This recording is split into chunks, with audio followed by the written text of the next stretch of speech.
போட வந்து ஒரு பவுல் எடுத்துக்கோங்க, ஒரு ஸ்பூன் எடுத்துக்கோங்க. தேவையான அளவு எடுத்துக்கோங்க. ஒவ்வொரு ஃபேஸும் ஒவ்வொரு டிஃபர் ஆகும். ஒருத்தருக்கு சின்ன ஃபேஸாக இருக்கும், ஒருத்தருக்கு பெரிய ஃபேஸாக இருக்கும். நெக்ல எல்லாம் போடணும்னா எவ்வளோ வேணுமோ அவ்வளோ எடுத்துக்கோங்க. ஏலாதி சூர்ணத்தை ஒரு பவுலில் எடுத்துக்கிறோம். நல்ல வாசனையாக இருக்குது, ரொம்ப நல்லா இருக்கு. அடுத்தது கொஞ்சம் பச்சை பால் ஆட் பண்ணிக்கோங்க.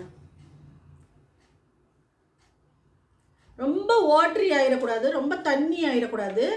பச்சை பால் எடுத்துக்கோங்க. ஸ்பூன் தேன், இல்லை நிறைய வேணும்னாலும் யூஸ் பண்ணிக்கோங்க, கொஞ்சம் கூட கூட யூஸ் பண்ணிக்கலாம், நல்லா ஒன்றும் தப்பு கிடையாது. தேன் யூஸ் பண்ணிக்கலாம். இதே மாதிரி ஒரு ஹேர் பேண்ட் மாட்டிக்கோங்க. ஹனிக்கு வந்து ஒரு ப்ளீச்சிங் ப்ராப்பர்ட்டி இருக்குது. அது என்ன பண்ணுன்னா நம்மளோட டேனை வந்து ஈஸியாக ரிமூவ் பண்ணுற ப்ராப்பர்ட்டி ஹனிக்கும் இருக்குது. ஹனி வந்து தலையில் பட்டா, முடியில் பட்டா முடி வந்து வெள்ளையாயிரும்னு சொல்கிறாங்க. அது வந்து உண்மை கிடையாது, வெள்ளையாகாது. இருந்தாலும் நம்மளோட முடியில் படாமல் நம்ம இந்த பேக்கப்